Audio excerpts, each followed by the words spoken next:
नमस्कार। ऐतिहासिक तथ्यों पर आधारित श्रृंखला सच का सामना में आपका स्वागत है। मैं हूं मुकेश कुमार। दोस्तों, ओटीटी प्लेटफॉर्म पर इन दिनों एक फिल्म दिखाई जा रही है, व्हाई आई किल्ड गांधी। इसके नाम से ही जाहिर है कि इसका मकसद क्या है। इसमें गांधी की हत्या को और हत्यारे को सही ठहराने की कोशिश की गई है। इसके लिए बहुत सारी दलीलें गढ़ी गई हैं और बहुत सारे ऐसे साक्ष्य जमा किए गए हैं जो उनका सच्चाई से कोई वास्ता नहीं है। जाने माने सामाजिक कार्यकर्ता और इतिहास के जानकार प्रोफेसर राम पुनियानी हमारे साथ जुड़ चुके हैं। तो मैं उनसे ये जानने की कोशिश करूंगा कि जो इस फिल्म में दिखाया गया है उसमें कितनी सच्चाई है। तो सबसे पहले प्रोफेसर पुनियानी, आपका कार्यक्रम में बहुत बहुत स्वागत है। धन्यवाद। प्रोफेसर पुनियानी, गोडसे को सही ठहराने की कोशिश उसी समय से हो रही है जब उसने गांधी की हत्या की थी। हत्या के बाद से ही पूरा जो भगवा खेमा था, जो ये पूरी ब्रिगेड है हिंदुत्व की, वो उनके पीछे थी। उनका केस भी लड़ा गया और बार बार यही बताया गया कि वो तो एक राष्ट्रभक्त था, देश प्रेम में आकर उसने ये हत्या की थी। अब ये सिलसिला बढ़ता जा रहा है। तो इस फिल्म में ऐसा क्या किया गया है कि जिससे वो उनको महिमा मंडित किया जा रहा है या गलत को सच दिखाने की कोशिश की जा रही है? देखिए, ये वैसे जैसे आपने कहा, इसके पहले एक महाराष्ट्र में एक नाटक आया था मराठी में, मी नाथुराम बोलतोय, और उसमें भी इसी प्रकार की कुछ छोटे छोटे झूठ को मिलाकर एक कड़ी बनाकर गोडसे को सही ठहराने की और महात्मा गांधी को अपराधी ठहराने की एक प्रक्रिया पहले भी हुई थी। और जैसे आपने देखा है कि अभी गोडसे भक्ति पिछले कुछ 7 सालों में बहुत बढ़ गई है, और उसी के चलते जैसे हमने देखा था कि गांधी उस समय भी ट्विटर स्टॉर्म में गोडसे जिंदाबाद के बहुत सारे ट्वीट्स भी आए थे, और समाज में उनको एक प्रतिष्ठा देने की कोशिश चल रही है। अब ये फिल्म का मैं केवल एक भाग लूँगा, और ये फिल्म में जो उनका कोर्ट में बयान है वो वैसे पूरी फिल्म को समराइज करता है। और वो बयान जब देता है तो ऐसा दिखाते हैं कि जैसे पूरा कोर्ट जज को मिलाकर उनसे पूरा प्रभावित हो गया है, उसकी बातों को सच मान रहा है, तालियां बजा रहा है, और ऊपर से वो एक ऐसा इम्प्रेशन देता है कि वो एक बहुत बड़ा देशभक्त है, देश के लिए उसने ये बलिदान दिया है।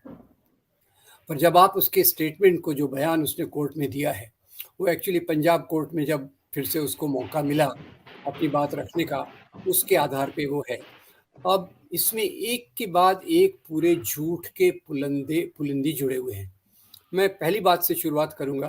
उसमें वो कहते हैं कि महात्मा गांधी लगातार क्रांतिकारियों के विरोध में लिखते रहे, और ये एक अपने आप में बिल्कुल झूठ बात है। महात्मा गांधी ने क्रांतिकारियों के खिलाफ नहीं लिखा, उन्होंने ये लिखा कि ये बहुत साहसी लोग हैं, ये बहुत देश के लिए त्याग करना चाहते हैं, पर इनका रास्ता सही नहीं है। मैं उनके रास्ते का विरोध करता हूँ, जहाँ तक उनकी प्रशंसा की जाए, उनकी देशभक्ति की, साहस की, वो कम है। अब उसमें एक जो उदाहरण वो देता है, गोडसे इसमें देता है कि भगत सिंह का उन्होंने बार बार विरोध किया, और जब भगत सिंह को फांसी लगी तो पहले तो ये कि भाई भगत सिंह को बचाने के लिए उन्होंने कुछ नहीं किया, ये तो बहुत लोकप्रिय किया गया। और जबकि हमने देखा है कि हमने इस पर एक एपिसोड भी किया था, और उसमें एक ही मैं हवाला देना चाहूँगा। लॉर्ड अर्विन का जब फेयरवेल होता है, तो फेयरवेल के समय वो बोलते हैं कि जब महात्मा गांधी जैसा एक बड़ा लीडर जो अहिंसा में विश्वास रखता है, वो भगत सिंह की पैरवी कर रहा है, तो मैं उससे बहुत द्रवित हो गया, प्रभावित हो गया। मुझे लगा कि इनकी मदद करना चाहिए, पर मेरे हाथ बंधे हुए थे, क्योंकि जो सेक्रेटरी ऑफ स्टेट है उनको ये बात मंजूर नहीं थी। ये लॉर्ड इरविन लिखते हैं, मतलब महात्मा गांधी ने पूरी कोशिश की। अब दूसरा झूठ जो गोडसे बोलता है वो ये कि इसके बाद जो कांग्रेस का अधिवेशन हुआ, उसमें गांधी के विरोध के बावजूद भगत सिंह की तारीफ में एक प्रस्ताव पास हुआ। अब झूठ बोलने की भी कोई सीमा होती है। मैं आपको बताना चाहता हूँ मुकेश जी कि ये जो प्रस्ताव था गांधी ने फॉर्मुलेट किया था, गांधी ने इस प्रस्ताव को रखा था, और उसमें उन्होंने यही बात कही थी कि भगत सिंह, राजगुरु और सुखदेव, ये 3 बहादुर नौजवान, इन्होंने देश के लिए जो बलिदान दिया है उसको हमेशा याद किया जाएगा। पर साथ ही उन्होंने ये भी कहा था कि उन्होंने जो रास्ता चुना उससे मैं बिल्कुल असहमत हूँ, पहली बात। जी, तो अब गांधी जी अहिंसावादी थे, जी, इसलिए वो अहिंसा का समर्थन करते थे और जो हिंसा के रास्ते पर चल रहे थे, उनसे जी, उनका मतभेद था। लेकिन करेक्ट, उनके जो उद्देश्य थे, उनका उन्होंने समर्थन किया था। भगत सिंह हो चाहे नेताजी सुभाष चंद्र बोस हो, उनका भी वो समर्थन कर रहे थे। तो ये एक अलग चीज है जिसको ट्विस्ट करके, जी, तोड़-मरोड़ कर इस तरह से फ़िल्म में इस्तेमाल किया गया ताकि गोडसे को एक देश प्रेमी और बड़ा देशभक्त बताया जा सके। दूसरी बात ये है हुँ, कि गोडसे अगर क्रांतिकारियों के गांधी के क्रिटिसाइज़ करने की बात कर रहे हैं, तो उन्हें कोई हक ही नहीं बनता है। क्योंकि उनका पूरा जो हिंदू महासभा हो या आरएसएस हो, वो तो अंग्रेजों के साथ खड़ा था। जी, जी। मैं तो इसी उसका बात तो पर आ कोई रहा था। आधार। जी, बात पर आने के पहले मैं एक मुद्दा और आपको बता दूँ कि इवन सावरकर, जो शुरू में अंग्रेज़ों के खिलाफ क्रांतिकारी थे, जिनको अंडमान में सज़ा मिली, उनका भी अगर याद रखिए तो महात्मा गांधी ने अपने उनकी संकलित रचनाएँ खंड 20 में पेज 289 से 291 तक वो लेख है, जिसमें वो अंग्रेज़ों को कहते हैं कि सावरकर बंधुओं को छोड़ देना चाहिए, क्योंकि उन्होंने काम कोई निजी इसके लिए नहीं किया। अच्छा, तीसरी बात जिस पर आप आ रहे थे, अब वो ये सुभाष चंद्र बोस के बारे में भी इसी प्रकार की बात करते हैं, और जब तक आप सुभाष चंद्र बोस को देखते हैं, वो ऐसा बताते हैं कि महात्मा गांधी सुभाष चंद्र बोस के बहुत उन्होंने हाँ, ये कराची प्रस्ताव से जो महात्मा गांधी ने फाइल किया था, उसको उल्टा बताया, और फिर बताते हैं कि सुभाष चंद्र बोस ने उस रिज़ॉल्यूशन की तारीफ़ की, इसलिए महात्मा गांधी उनके दुश्मन हो गए। अब ये क्या इतिहास की समझ है? इससे ये रिज़ॉल्यूशन तो महात्मा गांधी ने पास किया, तो उन्होंने रखा, और सुभाष बोस का उनका जो विरोध था, निश्चित रूप से वो 1939 में जब वो कांग्रेस के अध्यक्ष बने दूसरी बार सुभाष चंद्र बोस, उस समय महात्मा गांधी ने कहा था कि सुभाष की बोस ये मेरी हार है। पर उस समय कारण कुछ और थे। कारण ये नहीं था कि वो उनकी कोई उनसे निजी दुश्मनी थी। जैसे हम जानते हैं कि उस समय द्वितीय महायुद्ध शुरू होने वाला था, और सुभाष बोस ये हिंसा के रास्ते की पैरवी कर रहे थे, और महात्मा गांधी ने उसमें प्रस्ताव रखा था कांग्रेस की सेंट्रल कमेटी में कि हम अंग्रेजों को भारत छोड़ने के लिए मजबूर करेंगे, पर यहाँ एक आंदोलन छेड़कर। और सुभाष बोस उस सेंट्रल कमेटी में मेरे ख्याल से एक ही व्यक्ति थे, उनकी कोई ज़्यादा उनको समर्थन नहीं मिला। उन्होंने कहा हम जर्मनी और जापान से मिलकर भारत को आज़ाद करने की कोशिश करेंगे। पर इसमें भी आप देखिए, महात्मा गांधी जब सुभाष बोस और दोनों का संबंध देखिए कि वो एक दूसरे से डिफर कर रहे हैं, एक दूसरे से उनके विचार अलग हैं, पर एक दूसरे के लिए उनका जो आदर है वो बिल्कुल कम नहीं होता। वो इसलिए कम नहीं होता कि दोनों जानते हैं कि महात्मा गांधी देश की आज़ादी के लिए काम कर रहे हैं, सुभाष बोस जो करने वाले हैं वो भी देश की आज़ादी के लिए कर रहे हैं। तो इसमें मैं आपको बताऊं, दो बहुत प्यारी बल्कि घटना। नेताजी ने ही गांधी जी को फादर सही, ऑफ द नेशन कहा था। उन्होंने ही जी, राष्ट्रपिता की ये उपाधि, पदवी दी थी उनको। वो जी, पहले व्यक्ति। तो इसमें और एक दो आपको मैं प्यारी घटनाएं जोड़ दूं कि अब सुभाष बोस तो उन्होंने जाके आज़ाद हिंद फौज बनाई, वो एक अपने आप में बहुत महत्वपूर्ण चैप्टर है।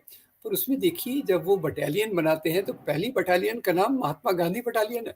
अच्छा, यहाँ एक और दूसरा संदर्भ मुझे मिला, 1944 में सुभाष बोस और गांधी की मीटिंग होती है, और वो मीटिंग में सुभाष बोस लिखते हैं कि महात्मा गांधी ने मुझे कहा कि तुम्हारा रास्ते से मैं सहमत बिल्कुल नहीं हूं, पर अगर तुम्हारा रास्ते से तुम देश को आज़ादी दिलाओ तो तुम्हें बधाई का टेलीग्राम देने वाला मैं पहला व्यक्ति होऊंगा। महात्मा गांधी सुभाष बोस को कह रहे हैं।